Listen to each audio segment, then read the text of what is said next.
Iya. Jadi buku yang akan kita ulas ini itu nggak kelihatan judulnya. Jadi lain kali kalau membuat buku itu judulnya harus kelihatan. Jam kerja itu harus terbaca. Jadi dalam perwajahan ini agak minim ya. Sayang sekali.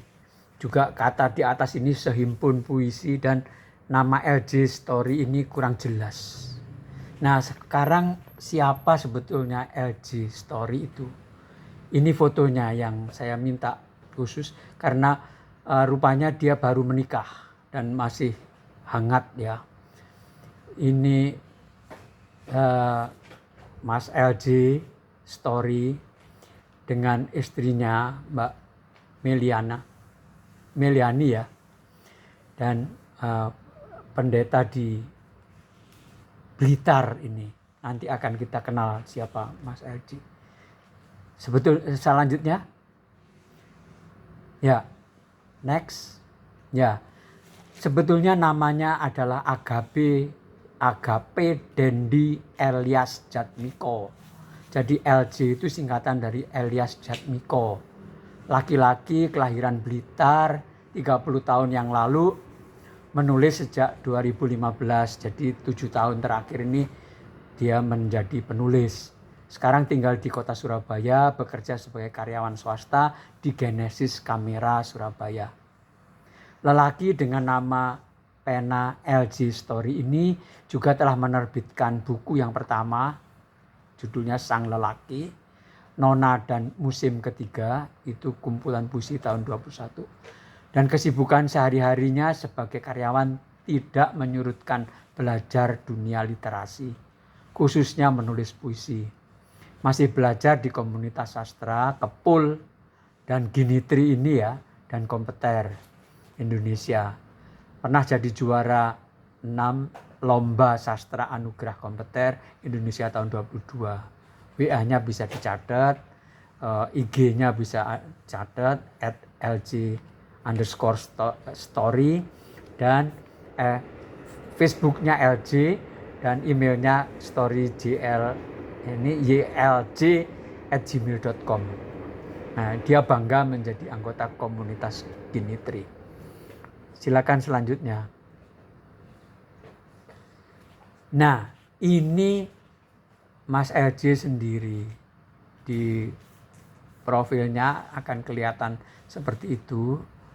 Tapi setelah saya minta, karena dia manten baru, maka saya dapat fotonya bersama Mbak Meliani ini. Mbak Meliani itu rupanya sangat mesra ya, baik sekali. Nah, sebetulnya apa yang dibalik buku ini, dibalik buku Jam Kerja ini bisa kita tanyakan langsung karena orangnya masih hidup.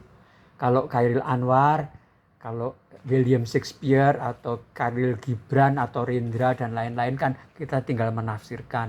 Tapi kalau ada di muka kita orangnya, kenapa harus ditafsirkan gitu. Silakan berikutnya. Nah, ini yang saya katakan tadi, menjadi penyair berarti memberikan yang terbaik. Bakat, pemikiran, kesempatan, dan pengalaman hidup kita kepada dunia. Apakah LJ Story sudah melakukan hal itu melalui puisinya? Yuk kita baca. Ini yang tergambar ini ada di halaman 17. Wanitaku. Wanitaku melukis kekuatan lewat masalahnya.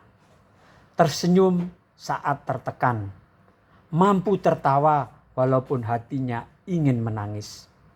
Wanitaku mampu memberkati walaupun saat itu dia dihina dan direndahkan. Wanitaku adalah makhluk memesona.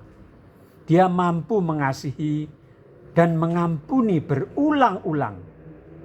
Wanitaku tahu jika pria yang dipilihnya adalah makhluk yang rapuh.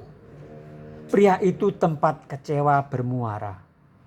Tempat di mana tak ada janji yang pasti selain ikrar kesetiaannya.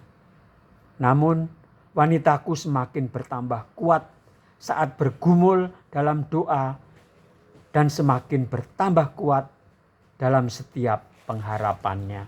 Nah, langsung saja kita tanya, apa latar belakangnya dia menulis ini?